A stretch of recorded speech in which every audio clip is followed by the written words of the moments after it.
So good. Lancaster! Welcome, goodies. That's you. I'm Jason Mundock, and this is So Good Lancaster. Breakfast, the most important meal of the day. Is that true? Maybe it was a slogan made up by Kellogg's over 100 years ago. Or maybe all you Gen Z goodies out there might think SpongeBob coined the phrase. Wait, what? The most important meal of the day. Serving it up Gary's way. Pop! Regardless, I'm all about breakfast, and trust me when I tell you, breakfast in Lancaster hits different. Yeah, it's true. At least Jamie Arroyo seems to think so. He's on Lancaster City Council and the CEO of Assets, which is a local resource for small businesses. Plus, he was a guest on the first episode of this podcast. Lancaster probably has one of the best breakfast scenes in the country. I'm just going to say that. For a city our size, we have some amazing brunch spots, and I don't think we take it for granted. If you're looking to start your morning off right, Lancaster certainly gives you a wide variety of options, from cozy diners serving up classic eggs and bacon to trendy cafes offering avocado toast and artisanal coffee. There's something for every taste. Now I'm hungry. Whether you're a local or just passing through, the breakfast scene here is worth exploring. Lancaster's breakfast spots are more than just a meal. They're a community experience, and it's time we savor every bite. With so many options, it's nearly impossible to cover them all in a single episode. So think of this as just the beginning of our Lancaster breakfast tour. In this episode, I sat down with the owners of two of my personal favorite spots in the county. We'll hear from Gracie and Jim, owners of Gracie's on West Main, who took a chance when they opened their restaurant in Leola, despite many advising against it. Everyone told us it was a terrible idea, that there's nothing in Leola and no one's ever going to come to Leola. And Jim always said, if you have good food, people will find you. We'll also meet Melissa Watro, the owner of On Orange, who returned to her roots in Lancaster after years away to fulfill her dream of opening a restaurant. I think I always knew I wanted to open a restaurant, and I wasn't going to be able to do that in the cities that I was living in, affordability. So, and this is home. I wanted to buy a house, couldn't do that somewhere else. So it all kind of worked out. Today on the program, we're talking about breakfast in Lancaster. Right here, right now. Let's go. So Good Lancaster is powered by the Candy Factory, also known as TCF, a co-working and social club in downtown Lancaster, Pennsylvania. ClubTCF.com. Check it out. It's time. This is So good. So good. So Good Lancaster. So what exactly does it take to open a restaurant? Let's meet Gracie. I am Gracie. I own Gracie's on West Main with my husband, Jim, here. Gracie started out with no experience in the restaurant industry. So I don't have a background in the restaurant industry. Okay. I have a degree in Latin and history. Wow. Yeah. Totally correlates to what we're doing now. Absolutely. Totally in using some that weird degree. way. Yeah, no. There's a lot of bacon in Latin, right? I don't know. Actually, the Chinese were the first to cure pork belly. Is that right? Mm-hmm. And then there's Gracie's husband, Jim. Jim, also owner of Gracie's on West Main, with my amazing wife, Mariella. Jim is no stranger to the restaurant industry. Jim had a background in food service. He had been in the industry since he was like 15 and had done everything from fine dining to he owned a couple pizza shops that did very well and had kind of gotten burnout and said it would take an act of God to get me back in the restaurant business. But he had no problem sending me right in the restaurant business because We needed money. we did. And his sales job was not covering all of our bills or my college debt. So he said, I don't care what you do. You could even just get a job waitressing at Applebee's. And fun fact, Applebee's wouldn't have me. I had no experience. Applebee's like, nah, sorry. Applebee's was like, I'm going to pass. In their defense, I showed up in a suit during the lunch rush with my resume. So we were living in Strasburg. This cute little cafe and bakery had a help wanted sign in the window for baker/shop manager. And I was like, I have no professional experience baking, but I've grown up baking with my mom and my grandmothers. I think it's worth, even asking or applying. And the place was tiny. It had 6 seats. Oh, okay. yeah. More like a walk-in and take-out kind of. Yeah. Yeah. Grab a coffee. Yeah. and Yeah. a muffin. And to Jim's credit, it was his birthday week and he doesn't like cake, so I had baked him a cherry pie for his birthday, and he convinced me to take a slice of my cherry pie to the interview to prove that I could bake. It's brilliant. It was so brilliant, but I'm still a, college grad with no food service experience, thinking, coming from a corporate background of, as a woman, you do not take baked goods to an interview. That's like the kiss of death, to be taken seriously. Had I thought about it, I would have Right. thought, I'm sure the college advisor wasn't. Right. That wasn't right, in the bulletin right, list. Right. This was not. This we thought about this hard. We did. And It was also maybe the best cherry pie she's ever made. 12 years later. Yeah. So I ended up getting the job. I was there 3 years, and that was really where I fell in love with the restaurant industry. Gracie of Gracie's on West Main found herself entering the food service industry after graduating college with a degree in Latin and history and limited job prospects. Her husband, Jim, who has been in the kitchen since the age of 15, was the one who pitched the idea of a restaurant. I said the stupidest thing you've ever heard in the restaurant business. I said, how much can it possibly cost to buy a restaurant? Let's just buy a restaurant. And literally the stupidest thing you could ever say. And back then, I popped on Craigslist. It was a Monday night, and the third listing on Craigslist under businesses, because you look up businesses back then, Right. was a place called Sunray Cafe in Leola. And the price, we didn't have it. We didn't have anything close to it. Mm-hmm. We didn't have $2 we were behind on rent, actually, at the time. But it wasn't $1 million. I think she was asking $15,000 or $25,000. And I was like, well, maybe we'll at least look at it, right? Sure. And Dream build a little bit. yeah, like who Maybe knows? we could talk her down to a price where, like, if we borrowed from a bunch of family, we could Right. maybe come up with something close to that. And I had actually worked in the pizza business. So I'd worked for some guys that I kind of specialized in taking over businesses that were selling and failing. Mm-hmm. And so I had a few creative ideas up my sleeve. And so I called her that night. It was like 9 o'clock at night on a Tuesday. And we set up a time to go look at it on Sunday. Okay. And we completely forgot about it. And that Sunday happened to be Mother's Day. And my mom was working at a church in Leola as their choir director. So we're sitting at Freeze and Frizz eating ice cream, and this lady calls us, and she's like, hey, are we still good for this afternoon? And Jim and I look at each other, and we're like, well, I mean, we're in town. We might as well swing by and take a look at it.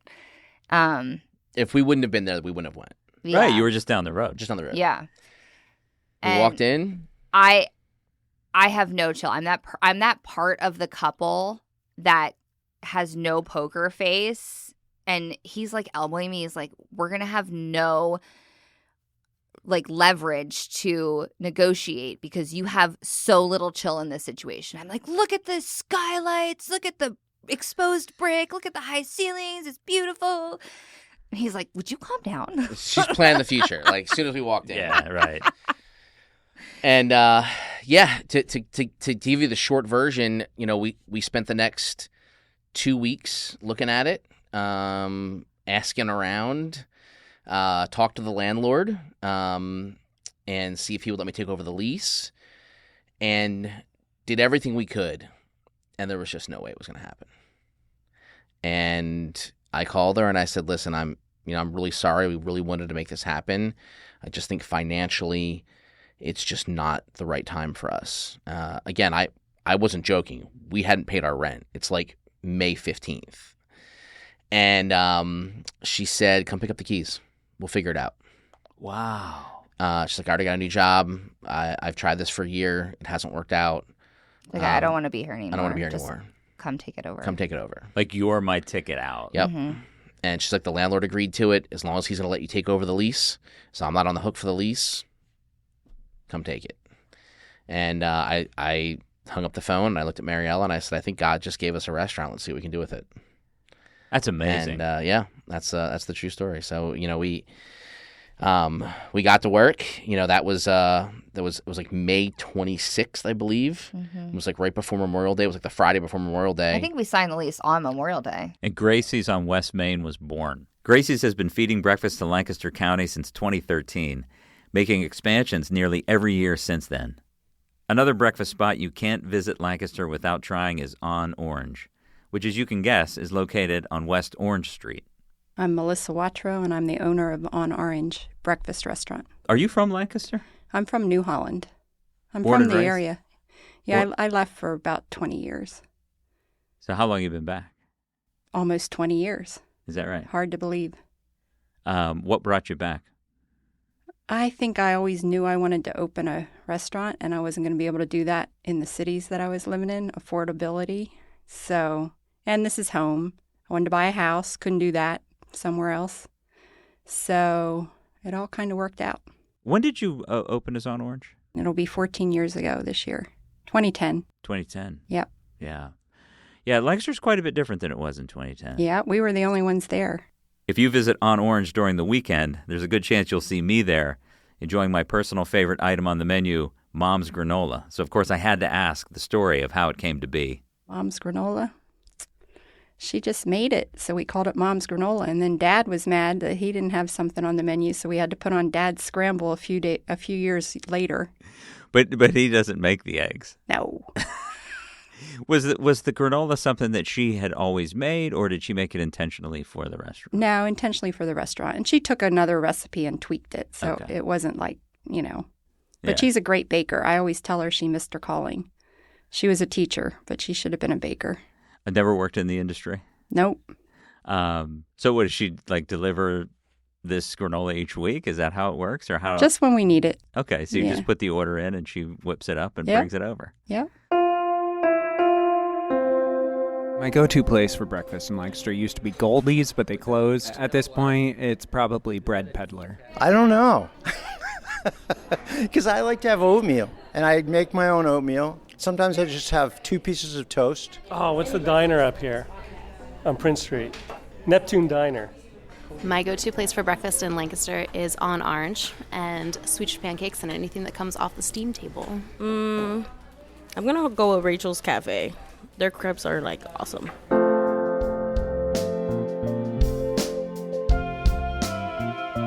If you have workplace flexibility and can work from anywhere, you probably know how lonely it can get working all day, every day in the same building where you sleep, i.e., your house.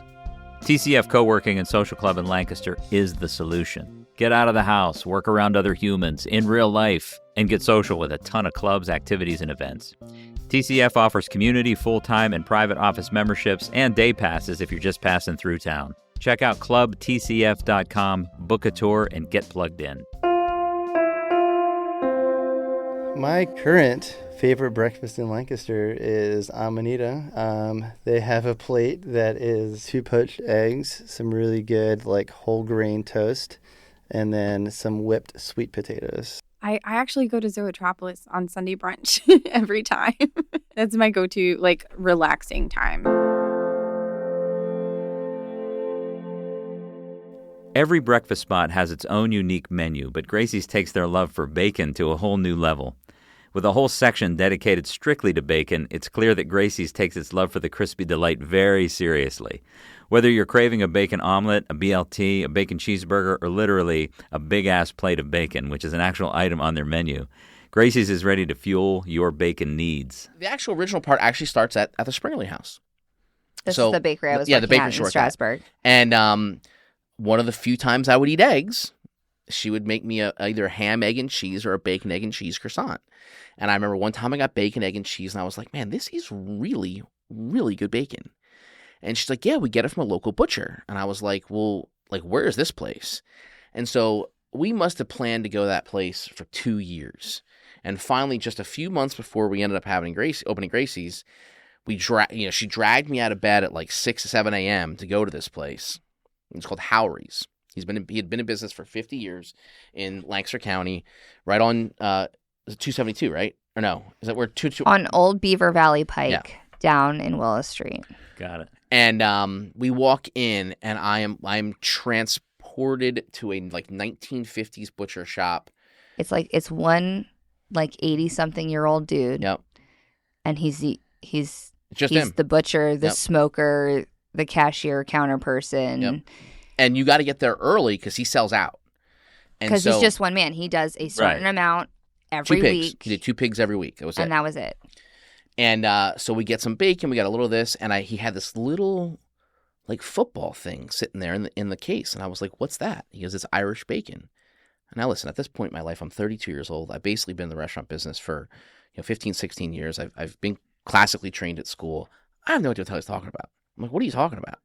So he tells me it's a shoulder bacon. It comes from the shoulder of the pig, but he cures it and smokes it like bacon. I'm like, well, all right, give me a couple slices of that. And we went home, and I think it sat in the fridge for a few days. And then I fried it up, and it was one of the more magical things I've ever eaten in my entire life. I can still smell my fingers. That's how good it smelled, you know? Yeah. And so also, rolling way back in high school, I had worked at a place for a really short period of time, and they used to do like a special burger like once a week. And on the rotation regularly was a caramel burger. And it was caramelized onions, and the one cook there used to make this caramelized bacon. And the way he did it was really a pain in the butt, but man, it was good. And through doing a couple of these catering events, I had done this a couple times for some guys, and we did like a little burger bar, and they started asking for it, like every time, like, hey, do the burger bar with that. Make sure you bring that caramelized bacon. And one of the first things we ever cooked together, we did one of these events, and I showed her how to do this caramelized bacon, and she's like, there has got to be an easier way to do this. I was like, this is the dumbest thing I've ever This is seen. like, this takes forever. It's stupid. And so we kind of collaborated on it, and sure enough, she made this caramelized bacon, right? And it was phenomenal. So we go to open Gracie's, and I'm like, well, we have to have this caramelized bacon. This bacon from this place, Howry's, is some of the best regular bacon I've ever had. I want to do that. And this Irish bacon, I just want to like expose people to because it's so amazing. And so, yeah, we opened with three kinds of bacon on the menu, really not putting two and two together. You know what I mean? Just was because that's what I wanted to show people, these different things. Yeah, it started as, I think, all great experiences at a restaurant start, is the chef or the owner has something that they want to share with you, whether it's their culture or a dish that they're known for, or an experience they've had that they want to recreate for you. And so, we just, then it ended up snowballing. So now we have three kinds of bacon, and then we start doing specials. Well, what if we did this to the bacon, and what if we added this? And then it got really popular, and we asked Mr. Howry if he could do more of the Irish bacon for us. He goes, nope, I do two pigs, and that's it. So like when it's gone, it's gone.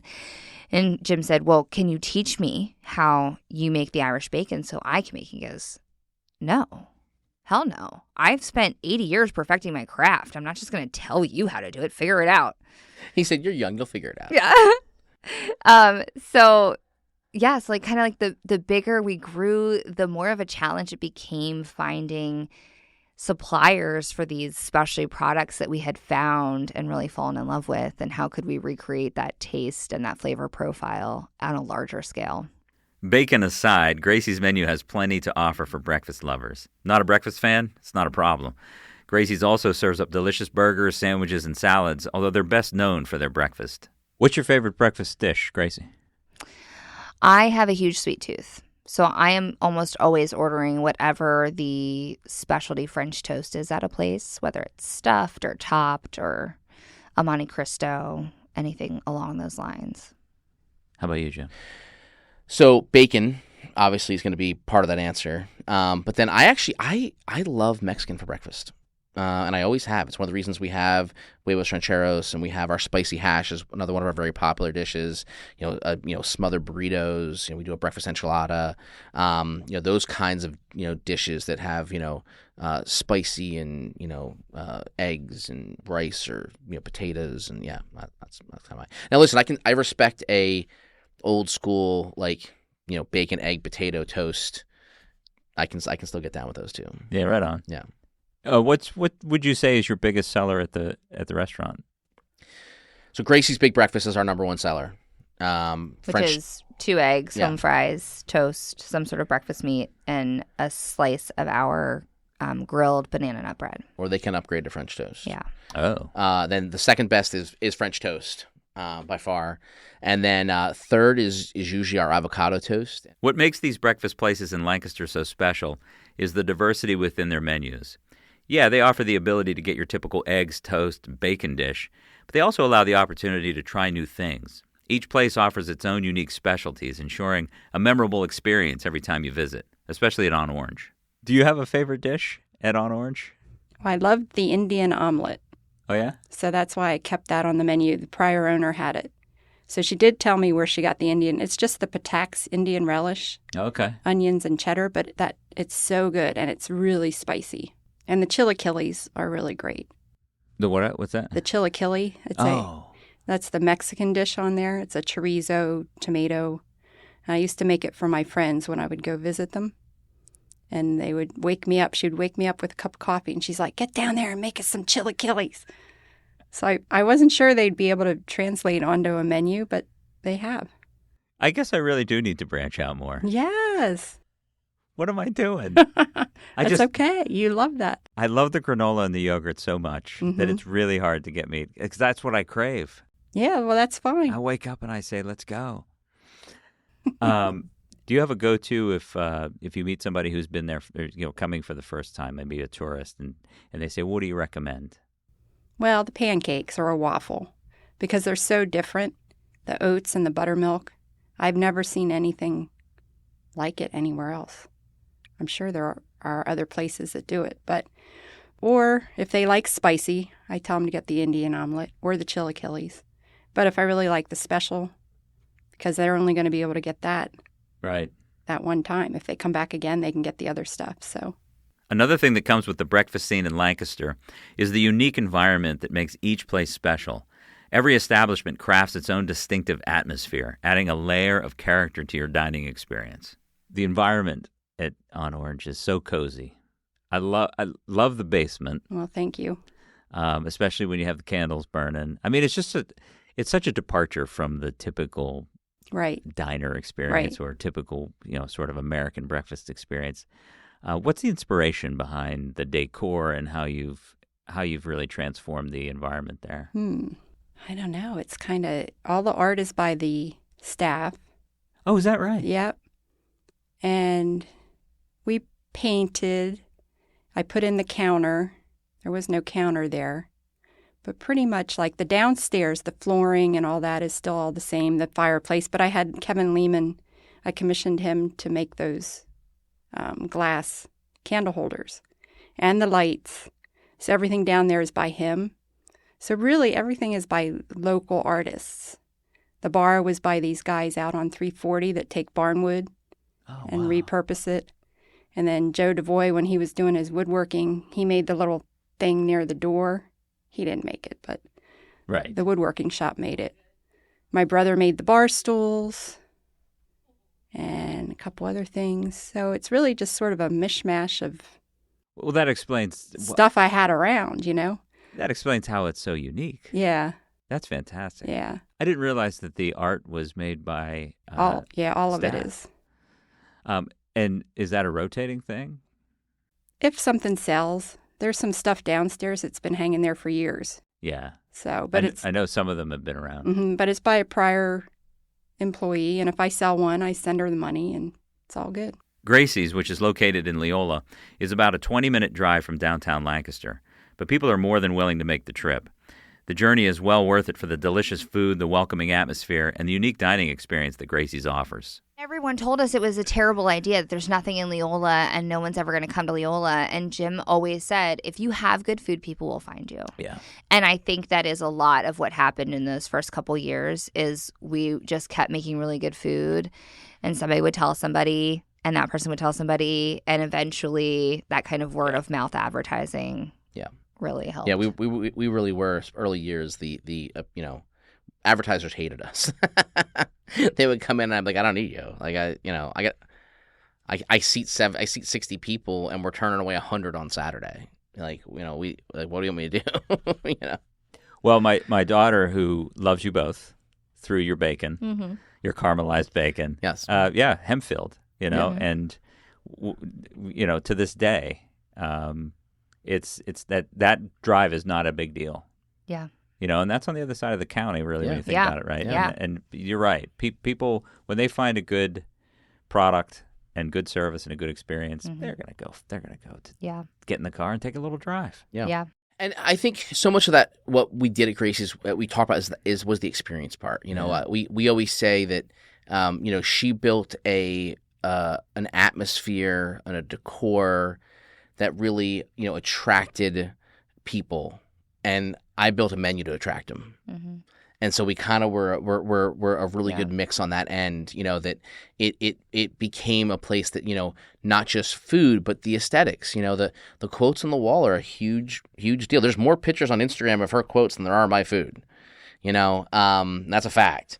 So I would just like any former McCaskey High School teachers listening right now who used to give me bad marks for the doodling in my notes, in my notebooks. Ha! You have, yeah. I've redeemed myself.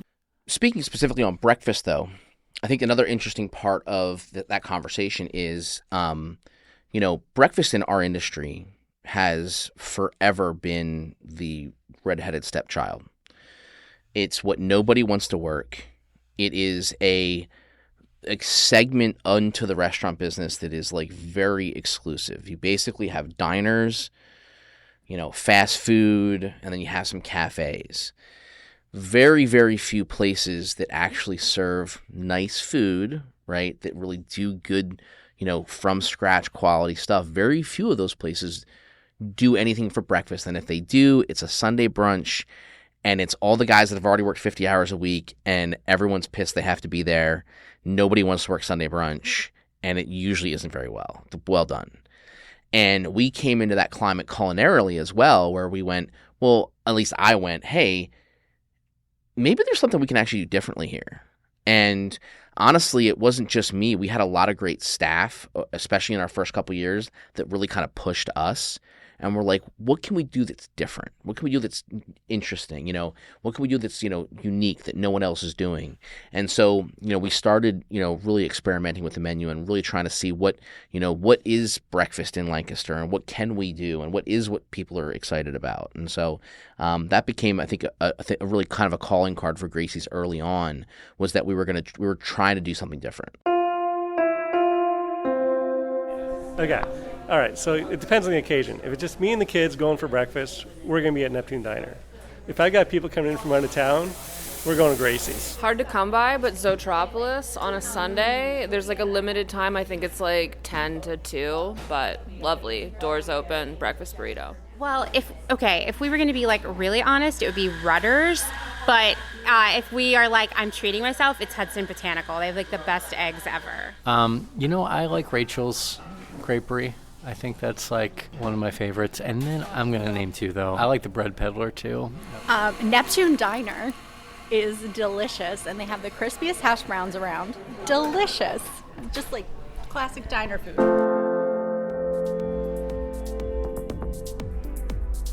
Are you looking for the perfect space for your next meeting, media project, or private event? Well, TCF has you covered. Our conference rooms are perfect for meetings with your team or your clients. Our media studio can accommodate photography, audio, and video production. And our 6th-floor venue has everything you need to throw an unforgettable private party or retreat. Book now at lancastervenue.com and take your next event to the next level. Hey there, goodies. We want to hear from you. What do you think makes Lancaster so good? Whether it's our vibrant community, beautiful landscapes, delicious food, or unique events, we want to know what you love most about Lancaster. That's not all. If you have any fun announcements you'd like us to share on the show, we're all ears. Birthdays, local happenings, new business openings, you name it. If it's good, we want to spread the word. Head over to sogoodlancaster.com and submit your comments. Your thoughts and announcements could be featured on an upcoming episode of the podcast. Thank you for being part of our So Good Lancaster family. The breakfast scene in Lancaster has truly evolved over the years, with each establishment adapting to changing tastes and trends, ensuring a fresh and exciting culinary landscape for both locals and visitors alike. Let's talk about the breakfast scene in Lancaster in general. How do you feel about the breakfast scene right now, and how has it evolved since you've gotten into the game? There's a lot more like cafe kind of places. Like there's the Lancaster Coffee Company, that revolving place around the corner that keeps trying to do something. Mm-hmm. Like the Pie Company, the beignet place, like smaller little things like that. Yeah, a lot of really niche places that come into town. And then there's the Bread Peddler, and he's got an interesting menu. It's totally different than ours. And then there's the Creperie. There aren't, honestly, and then there's Neptune Diner, which I love.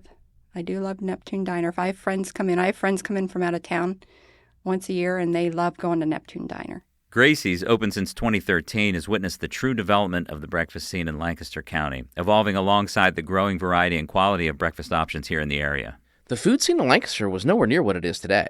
I mean, I can't keep up with all the new restaurants that open in Lancaster.